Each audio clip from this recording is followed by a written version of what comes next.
Now, this next interview is, God, I think it's one of the greatest services that is available in the government for businesses. Actually, this is the service that actually got me into business, trying to help small businesses and the average consumer on the street. When I was helping Fortune 500 companies, downtown Washington, D.C., use all these services, man, I found a study by the General Accounting Office. These are the bean counters in Washington that showed that 80% of the people who use this great service for your business are big companies. It's the big companies that find out about this and not the small guys. Now, these are called business development centers.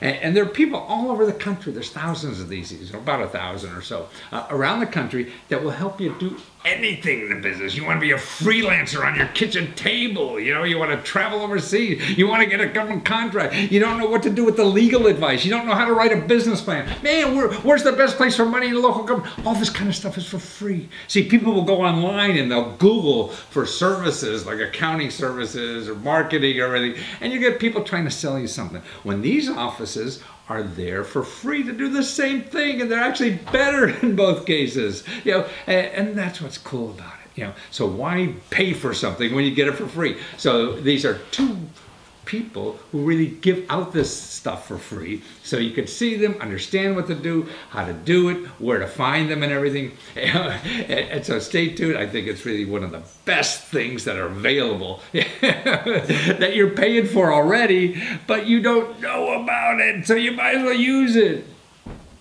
But first, I'm going to show you how people have, there's a program from the government that'll take your house that's in lousy shape and build you a new one for free. Now, that's pretty cool. But today, it's a very special show. Listen, a lot of people make fun of the government. I know all about that. I do too, just to get your attention. But it's real serious stuff. And I think, we have today two great guests in the studio. One is Daryl Brown, director of the Small Business Development Centers. And the other one is Theodore Holloman, who's the Deputy District Director for the Small Business Administration, Washington, D.C. Now, the business development centers in our country, there's thousands of them around the country.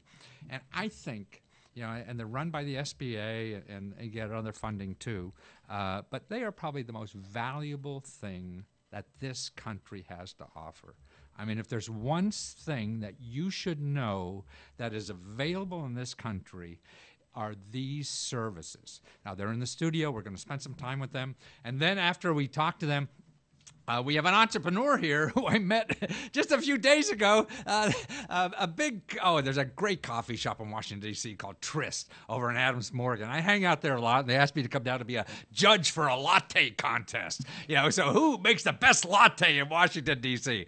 And that was fun. I met this guy there who's a small business trying to grow his business, and he's going to come in after we talk to Daryl and Theodore, and we're going to try to give him some advice or no advice or tell him he's got stupid ideas or whatever the heck. We'll see what happens.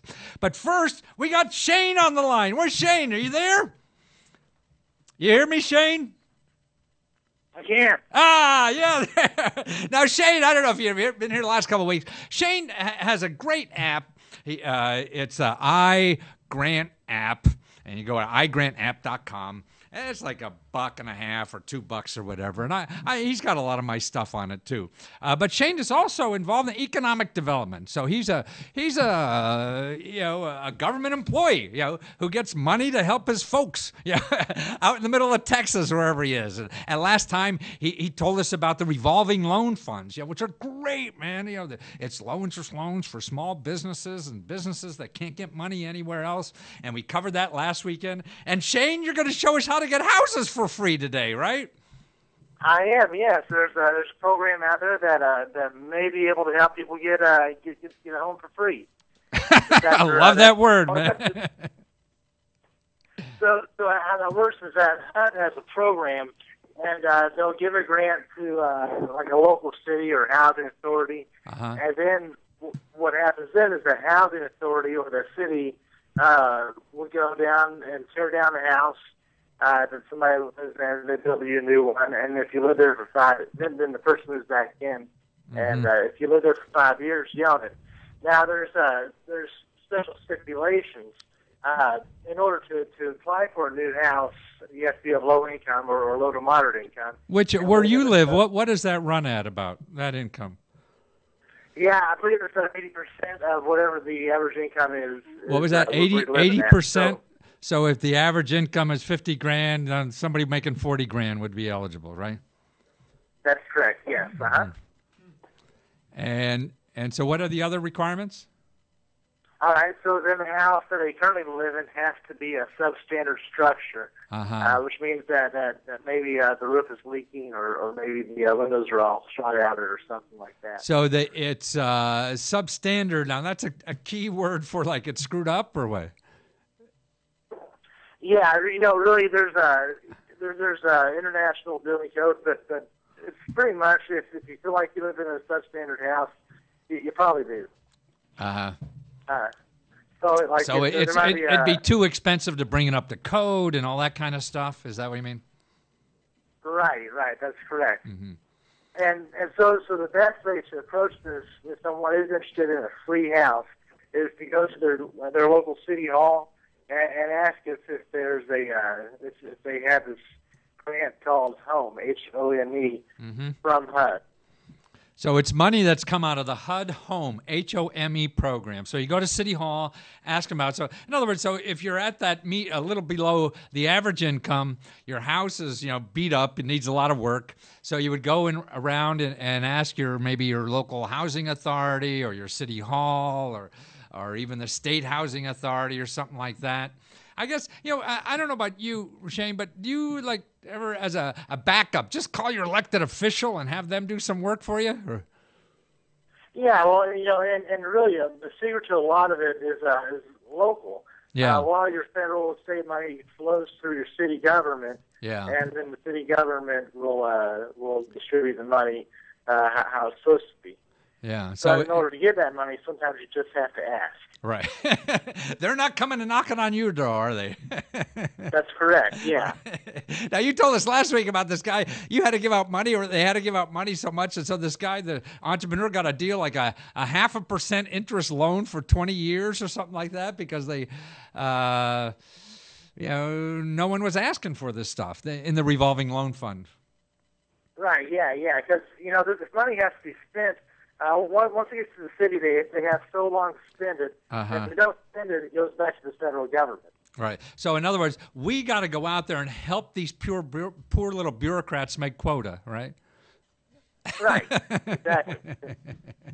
Yeah. Well, that's a nice problem, but the opportunities are out there. I mean, that's and it takes some digging, and that's why I appreciate you, Shane, about knowing this stuff. I guess you, as being part of economic development in that area of the country, are digging around for these programs all the time, aren't you, to help your neighbors? We are, and I've been doing this for 7 to 8 years, and every year there's either something new or something that I discover anyway. Right. It keeps changing. Well, thank you so much, Shane. And let's go to the iPad logo again so we see Shane's iPad. It's a neat little iGrantApp.com. And take a look at Shane's app there. And I guess Thanks it's for for more tuning into Lesko Free Radio. I hope you enjoy this show because I enjoy doing it. And if you want to learn how to start using these programs, listen, I set up a free webpage called UncleLesko.com. You can go there right now and download the 5 best grants just for your state. So that's UncleLesko.com. Go there now, get the 5 best grants for your state, and start taking advantage of the stuff now. You know why? Because it's free. Also, we're going to take your calls later on the show and answer your questions. We'll answer anything. Man, I could show you a source of money and free help to do almost anything you want to do in life. So what you do is you call 202-643-9006. That's 202-643-9006. And if you don't get through for some reason or the show time runs out, you can always send an email. Whoop, did I say that right?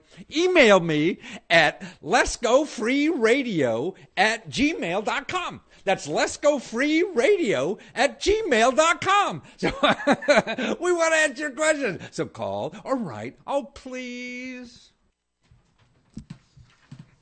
That's us already.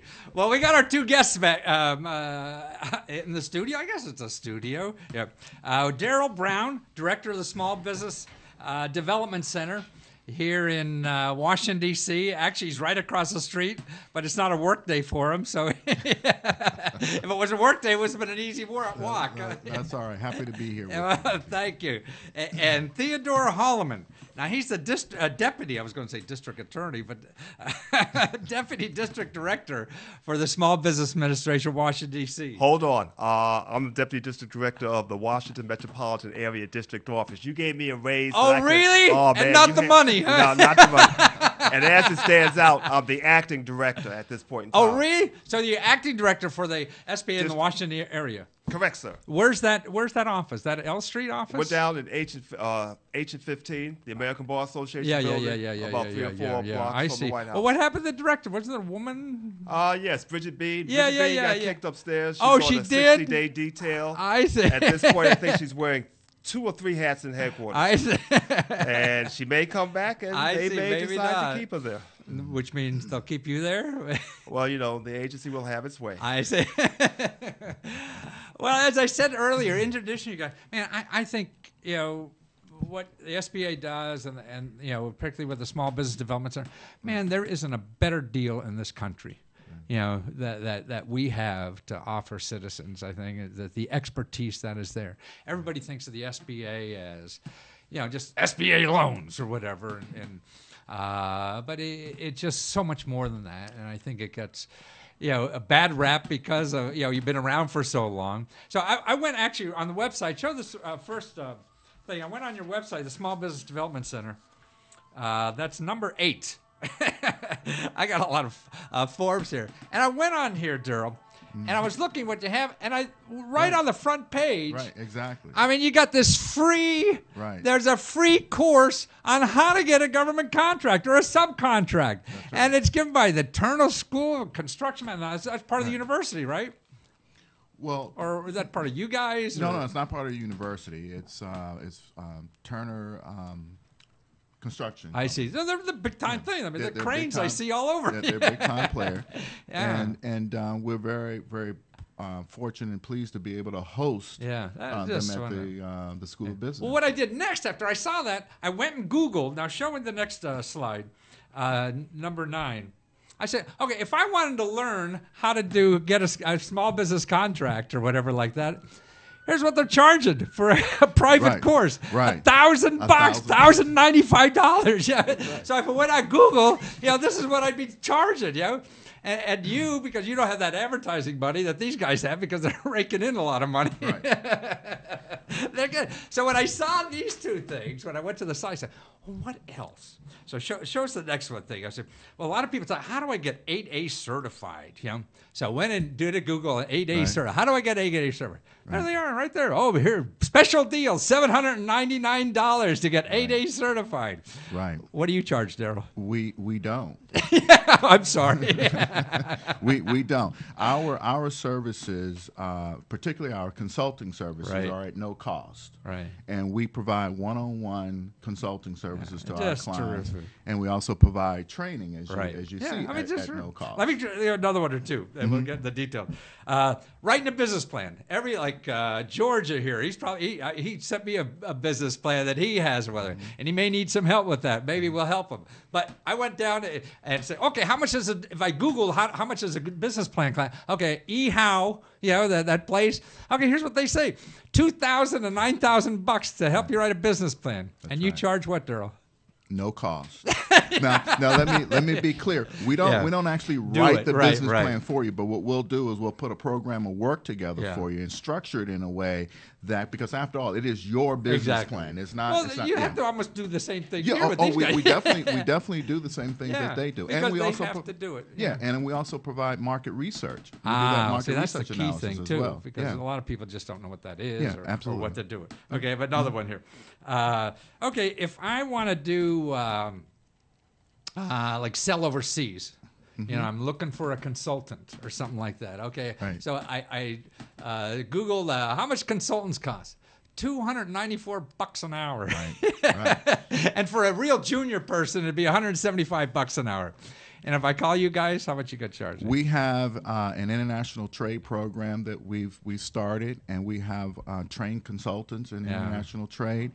And that's at no cost. Yeah, I mean, and you guys have all the programs too. The government has programs that help you do that. So you're gonna. I mean, see, that's what I used to be. One of these guys who charge hundreds of dollars, and I go to these big companies, and I charge them $10,000. I come to you guys, get it all for free, and I put my name on it and sell it to them. You know, they're just lazy.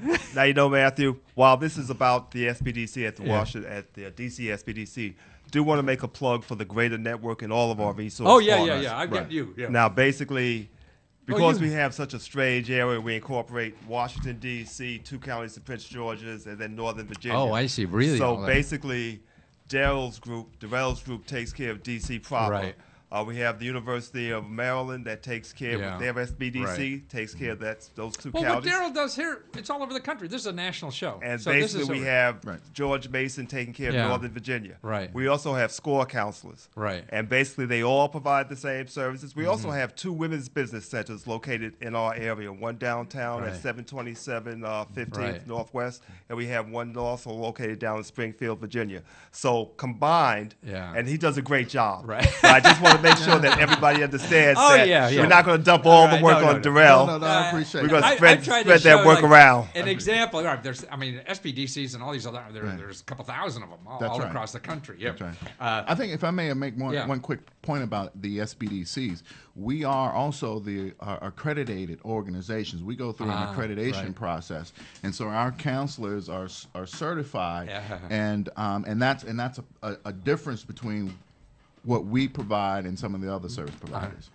So, but I mean, like I want to get to SBA later. Let me just finish one more item with him. Invention. You know, I mean, this is what hurts my soul more than anything is that when I see these inventors wanted, call 1-800, let me screw you, or whatever the heck it is.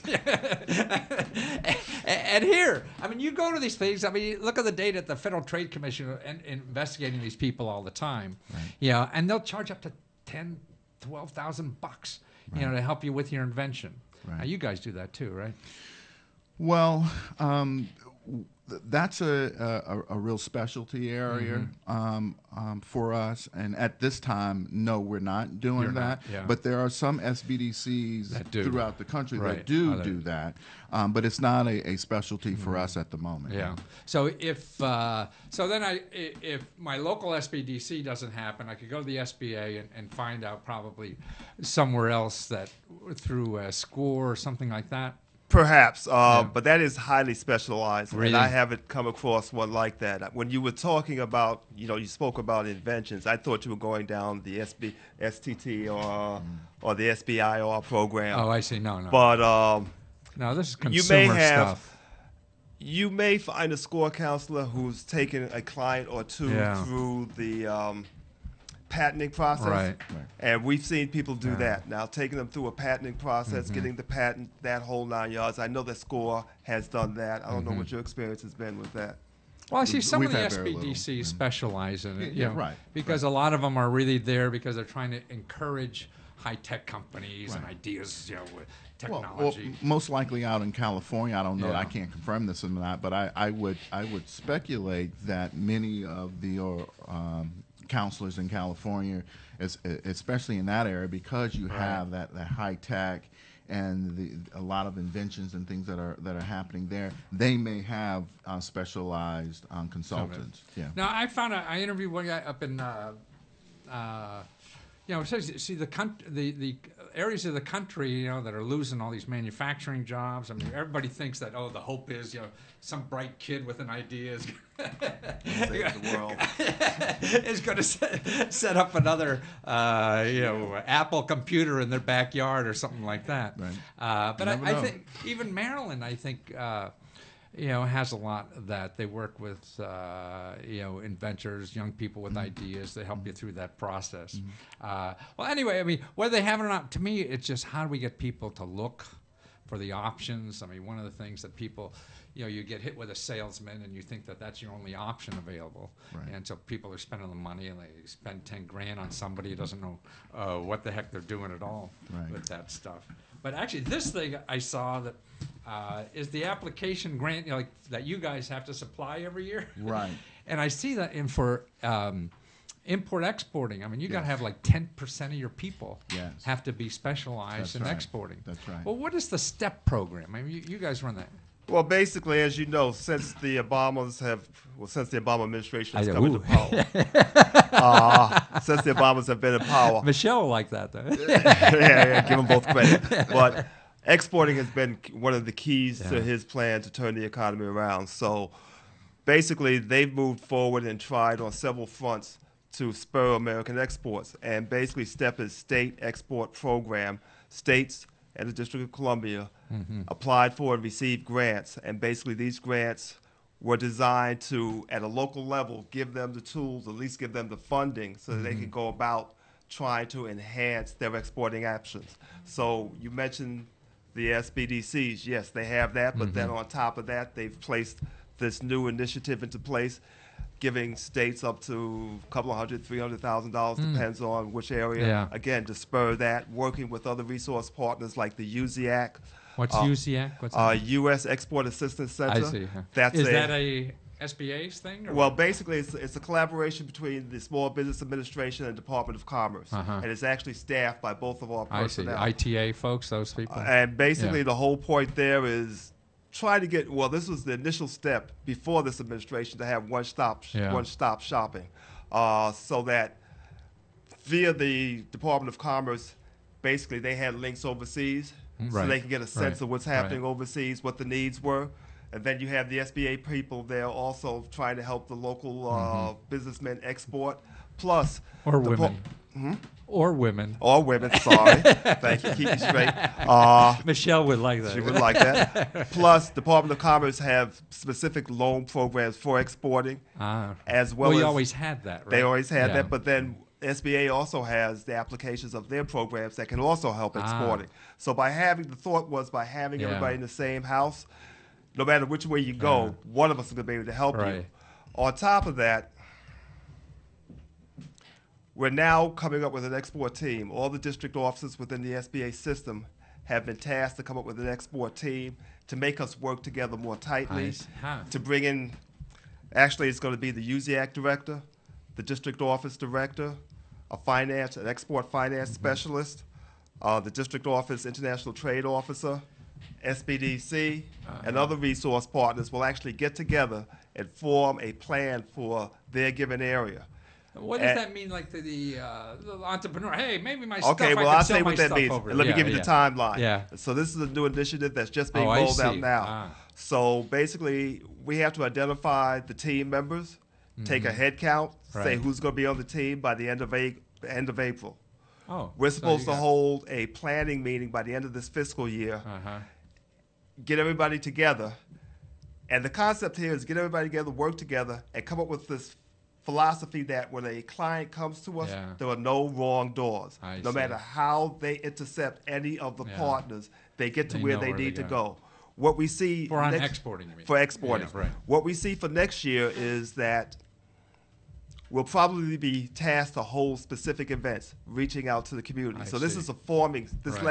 Let's face it, we really don't even have a budget yet. So anyway, nobody does. And depending on which way the sequestering goes. But basically, the plan is to form up now, and next year we'll be executing outreach events. Now, the STEP program itself, I mean, that's funds that the states already have, right? Well, this is the second year. Second year. Yes. And is there funds there to help you, like, go to trade shows or something like that, do you know? Or what well, kind basically, they have options. How they use it, you mean? Well, they have options. Now, they don't pay for someone to go, but they can do anything from just holding events, providing information, to sponsoring trade missions.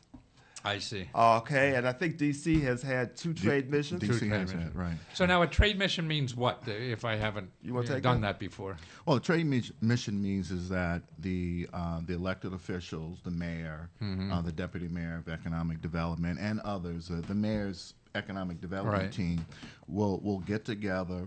We'll also pool businesses that are interested in export and take them abroad to another country, whatever that country may be. And there are introductions that are made in terms of how to do business within that particular So you're getting country. Uncle Sam to open a door overseas to make a sales call. To make a sales call and to develop relationships, because as you know, in order to effectively pierce sort of the veil of the international issues in terms of doing business, you have to have those relationships. And it's really important to develop those relationships so that you can sort of weed through the red tape. And also, I guess I would think, I mean, it makes sense. If I got on playing my cell phone over and knocking on the door of some Capitol building, I ain't going to get very far. And basically, the Department of Commerce, have officials stationed in the embassies around the world. Right. Okay. I mean, we're not from a farm belt area. Right. But that wheat doesn't get overseas by accident. Right. Okay. I mean, somebody's over there looking to see what the needs are, how we can leverage that. And basically, even though politicians often go, you can go without politicians. I see. The deal is to figure out what the needs are, match it up with potential exporters from our side, do some pre-screening, and the federal government will do that for you. Do the pre-screening. Well, that's what I mean. They check out the companies over there for you, right? Well, a part of what we do is that we will check out companies here that are interested. Oh, I see. So in you're exporting. looking for companies. And we're looking for companies, and we go through a process to get them export ready. And then when we feel that they're export ready, then they are in a position now to really take advantage of a trade mission. And so there's a process that companies have to go through in order to get. You need more than just a passport to do this. Yeah, you need more than just a passport. But you should always be cautious about this. This is not for the faint of heart. This is not for the startup.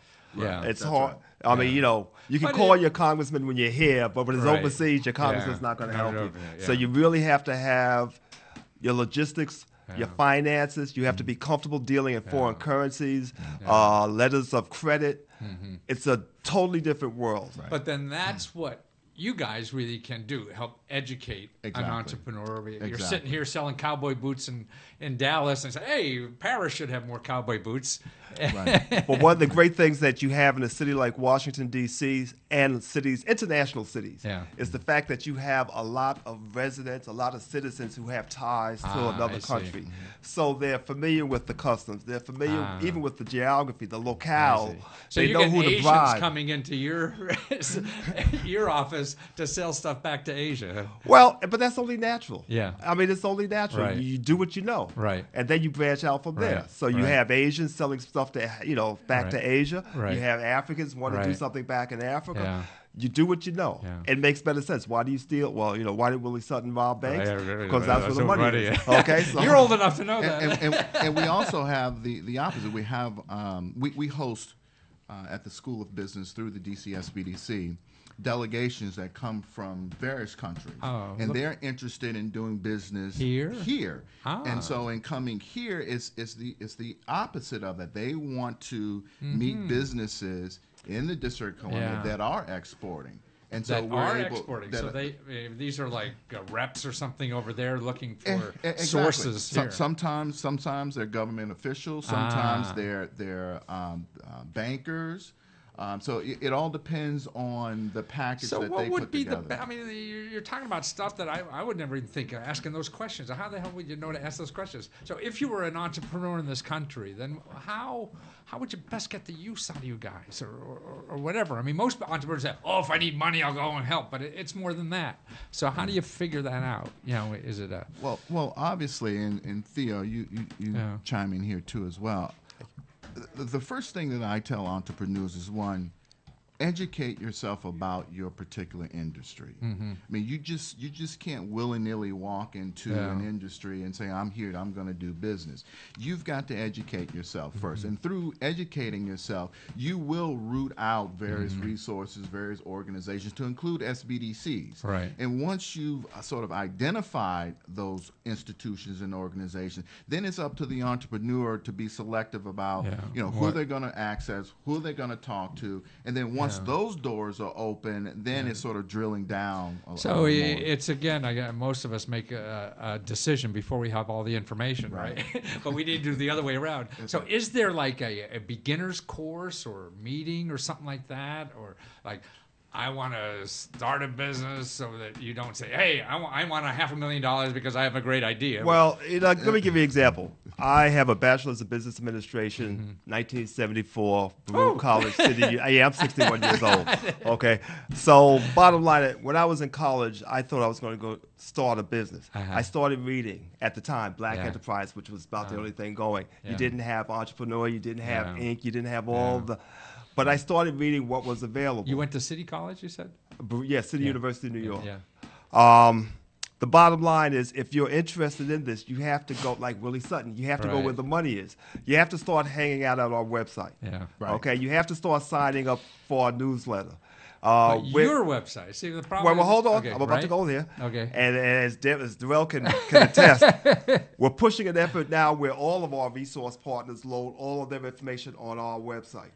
So by going to our calendar of events, you're going to see everybody in the area.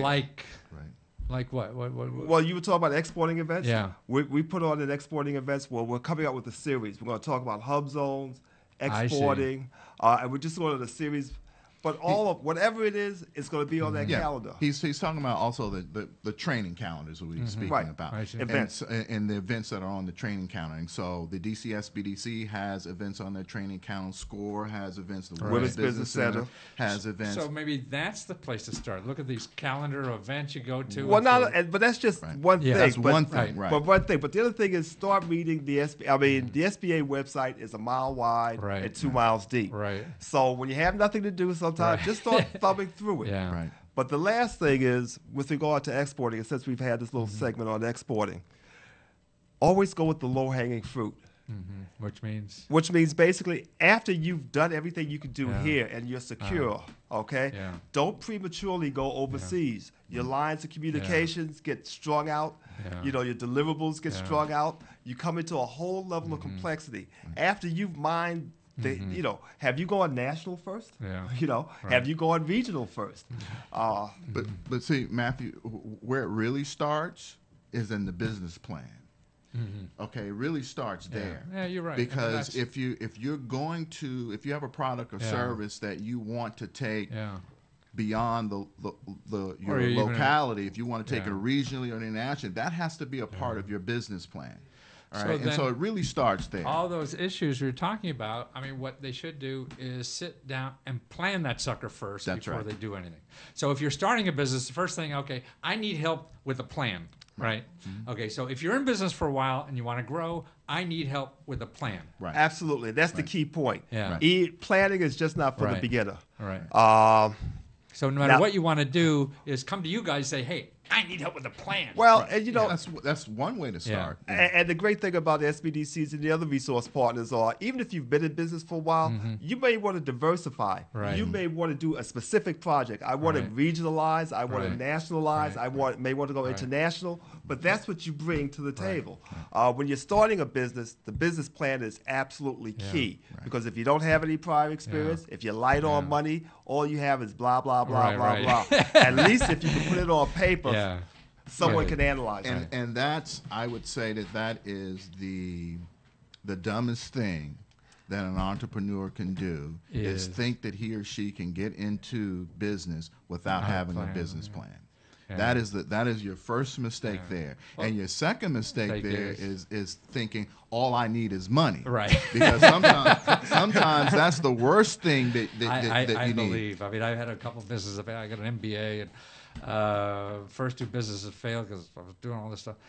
And I mean, that's money is a trap, I think, because if somebody gives you a bunch of money, you're gonna blow it, and you don't know how to live. Worse than that, and then you're gonna borrow the money, and it's gonna be on you. It's gonna be on you. It's gonna be on you. It's gonna be on you. And then you have to have an exit strategy, because we all know, most businesses fail within the first 5 years, or some of them don't even most of them don't even get off the ground. So what is your exit strategy? All right, even if you do get money. Right. What's your exit strategy? No, I think to me the way to live now is you just plan for failure and do it without money. But anything happens is gravy, man. Right. And there's so many. Why pay if you get it for free? But the other things that are important, I think, that looks like you're actually. I went through the application where you have to apply, and it seems like what you guys are looking at this year for the small business development centers, besides the export stuff, but it's also stuff I don't even realize. Things like the base closure assistance that you guys are involved in. So many things that I never even heard about. Well, one of the things that we're concentrating on, and the DC SBDC, as well as nationally, is our veterans. Our veterans are returning home, and many of them are looking to do something post-service. Right. And we're here to provide an avenue to help them in terms of they're looking to start their own business. So we have a national program. It's called Boots to Business. Yeah. And as a matter of fact, Theo and I have been working on that over the past couple diligently. of weeks. Is it really? How is that that different than a normal person, though? I mean, that's just so many of these different programs. Well, basically, have you ever been in the military? Yeah. Okay. 3 years, 2 months, and 9 days. That's okay. I tried it for 20 years, decided I didn't like it. I see. Oh, really? It took you that long. Okay. Well, I'm slow. But basically, you remember somewhere towards the end, they said, okay, we're going to process you out. Oh, yeah. They sat That's you where I down saw and said, 3 years, 2 months, and 9 okay, days. and then you're gone. Yeah. Well, over the years, I retired in 96. And when I retired, my out processing at that time was known as Transition Assistance Program. Transition Assistance Program. Ah. And it took about 2 days, if that much. Mm-hmm. And then you were out. Now, DOD has decided to come up with a standardized program across their services, across the country, that consists of 5 days. They have Department of Labor playing. They have the Veterans Administration playing. The service members are offered 3 tracks, one being academic, the other being like looking for a school or something? Well, going to school, going back to school, using the GI benefits, go back to school. Right. Vocational, getting into a vocec skill. And then the third one, in a formal way, is a new bird on the block, entrepreneurial track. And that's where the Boost to Business program comes in. If you elect that track, you will do 2 days of intensive training on just the concepts of going into entrepreneurship. So it's this education thing. It's education. After you do that, you have 8 weeks of online support with the University of Syracuse, further developing your plan. And then after that, either you separate, or if you haven't separated yet, you hook up with your local resource partners, SBDC, SCORE, and then you carry on this working on the business plan to the point where you get out and then execute your plan. I see. You're doing a lot more online counseling now. Is that right? Are you doing it locally, you guys? Well, we have some online programs, but we're beginning to beef that up. Yeah. And that is something because in terms of higher ed, and SBDCs are primarily educational institutions. Right. And people today, oftentimes they don't have time or they don't want to spend the time in the classroom. Right. And so online training is becoming more and more important. And then that's something that we're currently working on. We're not there yet. With How about the online training. Counseling? Are there many SBDCs doing that yet? Yeah, the counseling, but doing it actually online. Well, I'd say who's big on that. And that's SCORE. SCORE is very big on online counseling. So you could get that online. Right. So you don't have to get dressed and come down and see you. Don't have to get dressed. You could do your assignments, submit them online.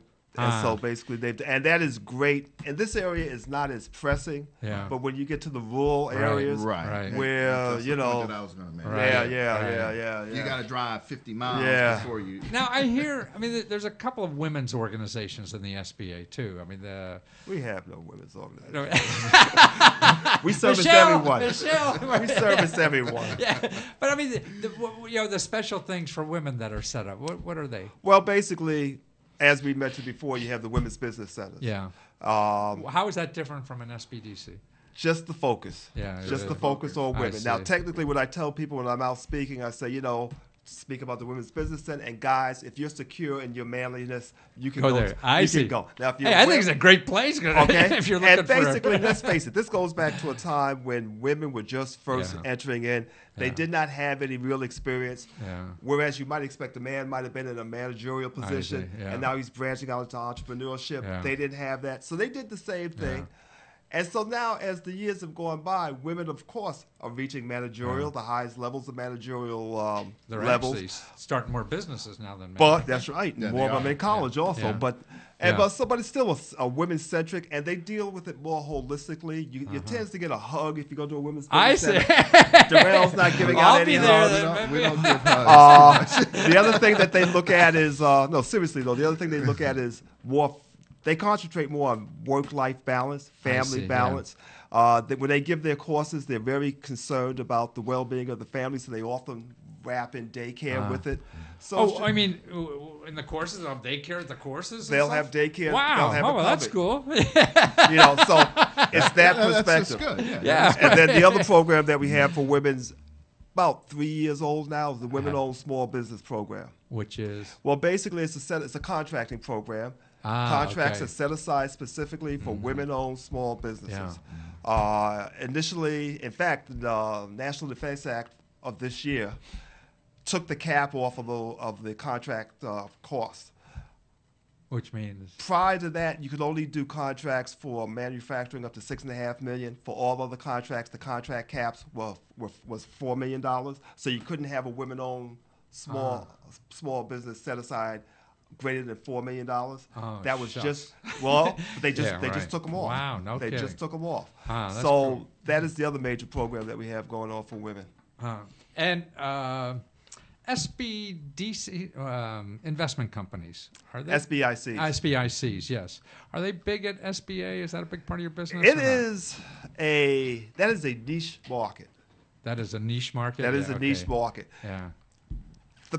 Most people figure SBA gives out loans, which is not the case. We guarantee loans. But people figure I'm going to walk up and just get an SBA loan and everything's going to be wonderful.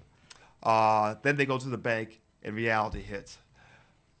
Basically, SBICs are venture capitalists. And they are very particular. Yeah. You have to really have your act together. Right. You don't come half-stepping because ultimately – they get the proposals. They throw out every 95 out of 100. They're getting married, man. And basically, not only married, they're going to come in. If you need managerial assistance, they're going to give it to you. Yeah. And the bottom line is they're looking to cash out in 5 to 7 years. Yeah. And if this doesn't look like a good deal, your butt. That's right. So basically, but SBA gives them a bunch of money, and they put up the other money. Right, they do. Yeah, but still, this is not just for everybody. You really have to be sophisticated. You really have to have your act together. This is the VC game, right? That's right. I mean, this is not for mom and pop. Put up 19, Eric. Let me. Show this is some old data because I was trying to get the new data today and they've changed the data sources on me and it's so hard. But everybody says, well, they're looking at money for a business or whatever and they want to get a loan or grant. And could you let us see that data? It's covered here. There it is, yeah. And like I said, but I mean, SBA, I think the numbers are a little lower now. I mean, you're like 50 to 100,000 people a year get SBA loans. About $3-4 billion. I think that's lower now too. But and to me, I don't know why people even bother with contracts is the name of the game. You have 4 million people a year are getting government contracts. Well, let me help you. Let me help you with the numbers. Basically, last year we did $22 billion. $22 billion worth of loan approvals last year. Yeah. And last year was the second best year ever. Oh, really? Oh, good for you guys. And that was coming back. And this year, locally, and I believe nationally also, but locally I know we're above last year's pace. So you're going to be bigger. Huh? So we're going to be better. But the bottom line is, everybody looks at their own navel. Yeah, right. And so in D.C., it's all about the contract. Absolutely. And I said navel to be nice. Yeah. But it's all about the contracts in D.C. But elsewhere, the money facilitates everything else: expansion, inventory. It does, but it's also, to me, to learn that system, and you're learning to get an SBA loan or a grant or something, that's like a one-time process in a way. You learn to get a contract. I mean, that's like elephant hunting, man. You got meat for a long time. I mean, that's stuff that you could use leverage of that skill to learn how to do that forever. Well, but you have to remember also that the competitive process involved in contracting. Yeah, but everything's competitive. It is competitive. And I think also is with regard to that is the fear. Mm-hmm. A lot of young entrepreneurs who are interested in government contracting or procurement, they've got to sort of get over that fear hurdle. Fear of the process. Right, exactly. Fear of the process. But I say, so what if it takes you 6 months to figure it out? Well, but there's something else that you have to also remember. It's the cost of the process. The time. It is money is time. Money is time is money. Right. And so basically, I worked for a support contractor when I first retired from the military, and their goal was to have a 30% hit rate. So for every 10, every 10 contracts, they were looking to get 30. Other companies have a higher. Mm-hmm. Matter of fact, if you're really good, you only bid on the stuff you're going to win. Right. Okay, but most people don't. You're going to ask the girls out. You're going to say yes. Thank you. Absolutely. So bottom line is, most young companies don't have that. Don't kind know of that time. yet. Yeah. And so they're just looking at any old thing, well, and after a while, you're expending a lot of resources, and you're not making any money. Yeah, but and that's what life. Do you have to do that shit? But wait. But how else you going to live? But remember, too, historically, the two major detriments to a new firm: lack of capital, lack of management expertise. Yeah. And if you're coming in light, going into the federal arena, is a costly endeavor. Well, that's why, to me, it's how do you do that without spending a lot of money? See, that's to me. If you're going out and starting a business, whatever, we all know a billion ways to spend money, but how do we do not to spend money? By the way, we just talked away. I want to get George in here. This is our entrepreneur, George and Univokyu. Is that right, George? Did I say it right? Halfway there.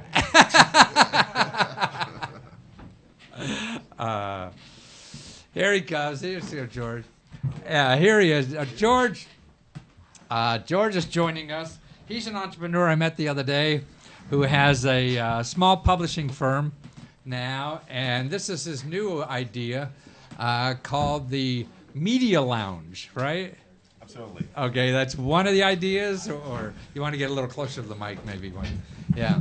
So I thought maybe you could give us a minute or two on what your idea is, and maybe we could help you, give you some brainstorming ideas here on what the heck to do next. Well, the idea is very simple, actually. Taking the fact that we've been all working virtually with my team of photographers, designers, bloggers, the key was to From the magazine, you mean? Absolutely. Yeah. To find a way to bring them all together in a fun environment. I remember our office in Charlotte, North Carolina, downtown. They all hated going there. It was just white lights, small office space. But they will all be more productive if they went back home or if they went back to a Starbucks and work in there. Right.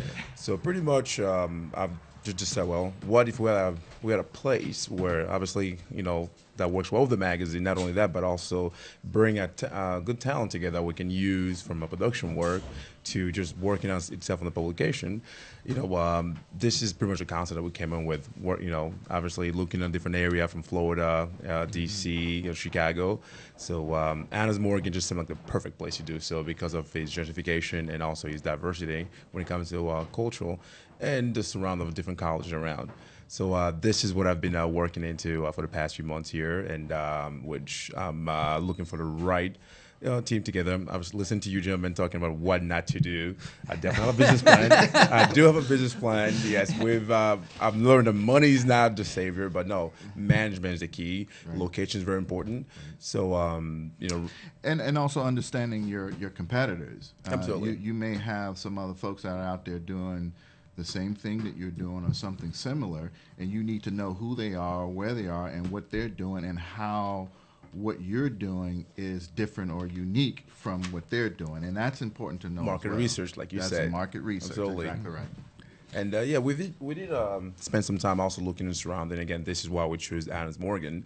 There's nothing like it, but also the fact that this format allows us to work directly with with local colleges and not only look at it as okay, well, what we benefit out of it, but how can we actually bring talent in mind that don't have the opportunity.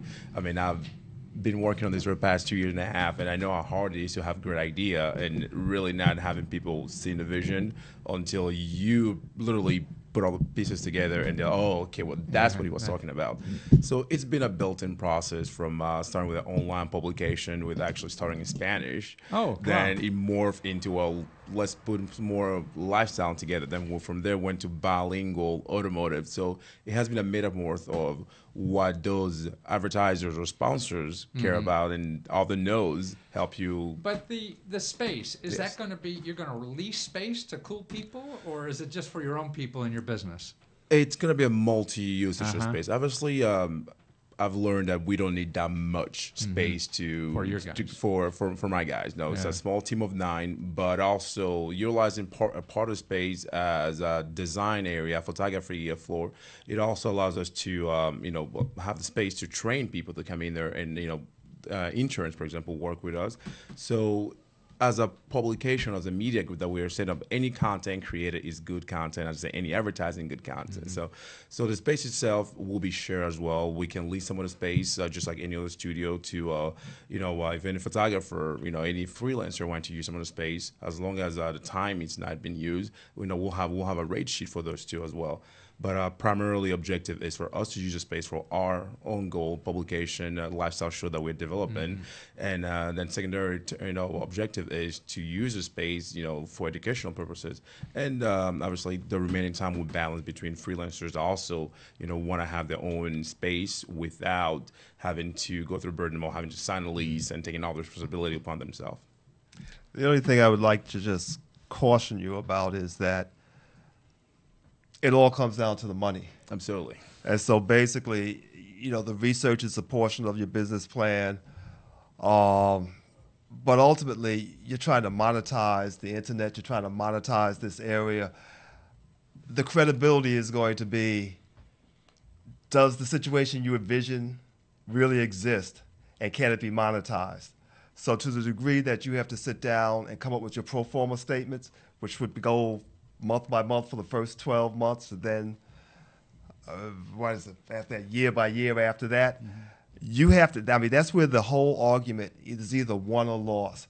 Because right now, this is just words, but you have to be able to show someone what your source of funds are going to be month by month by month by month. And, back in the green room, you're mentioning that you were living on ether there for a while, so that if you stand this up, let's face it, it's not going to be profitable the first month. It's not going to be profitable the second month. It may be a year before you turn a profit. If you're lucky. If you're lucky. And so can you sustain yourself? Do you have a yolk sack that's going to sustain you through that whole process? And the whole deal, and I'll turn it over to you after this, Darrell, but the whole deal is that the business plan is designed to be the place where you experiment on paper. You be as rigorous as you can. You be as skeptical as you can.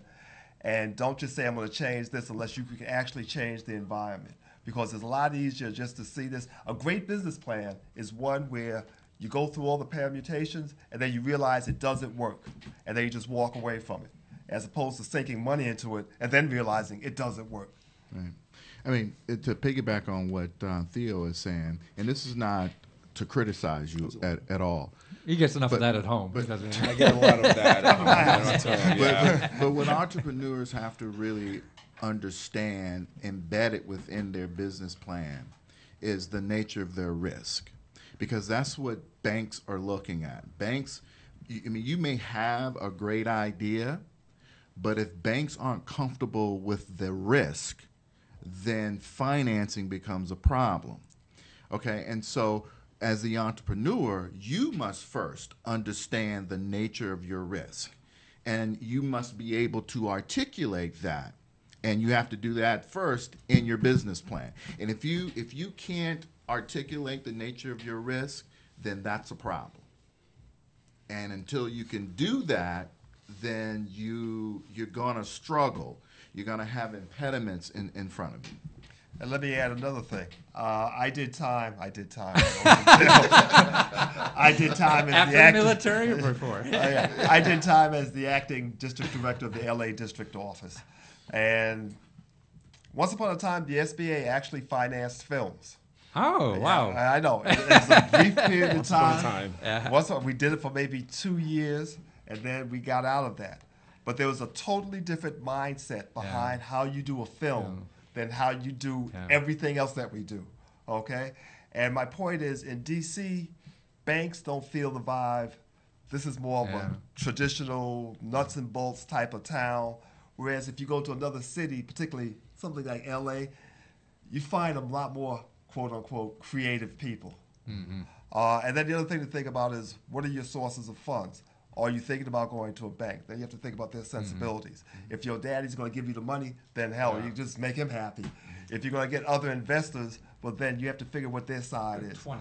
But just consider that, though. Look at this slide here. I got SBA loans. What the SBDCs have done this past year. You guys, I don't know if you know this. I don't know if you did it across the street here, but you did about $4 billion of loans and equity for small businesses. And only 36% was from traditional banks, 55% from angel investors, family, friends, and venture capitalists. And this was only 19% was from SBA-backed loans, of the clients that come in. Well, here's the thing on that, Matthew. The SBA loans are there as a financial alternative. Okay, we do not necessarily steer our clients. You're not a salesman for him. Right. We provide the options for them, and those options have to make sense once again into their business plan. And so we look at the whole gamut. We look at SBA loans. We look at commercial banks. God, we ran out of time, man. Well, just real quick. Go ahead. Real quick. But just understand this. We don't compete against the banking industry. That's right. Oh, I know. We only make loans when everybody else won't. Yeah, but you're helping the banking industry. But you still have the same. You still have the same stipulation of the banking industry. But still. One other point about SBA, my understanding is, particularly like in this town, is that you really have to be at the right bank for an SBA loan. That understands your business. Well, that too. Plus the fact we put out a listing of the banks that do business with us. Yeah. Actually, we have approximately 135, 136 banks that are authorized to do business with us. At this point in time, with about 6 months going into the year, maybe 50 of them have actually let alone. And you can look at the list and tell who the most active banks are. And let me add one little piece to that. You have to understand what industries banks are comfortable with. Okay, so who could tell you that? Loan officer. The loan officer, or you guys could help or not? Well, you can contact my office. Yeah. Robert Carpenter. Okay. Loan officer. He's not awake. That's right. And Bob Carpenter could tell you. He could point you what banks are which bank. Great. Well, that's our time, God. Well, thank you so much. And listen, you guys, thank you for spending your Sunday here trying to help some folks. I hope that was helpful to you, George, and everybody else listening. You never know. And let's run that 5-minute thing. Yeah. And we'll see you next week. Thanks again. Bye.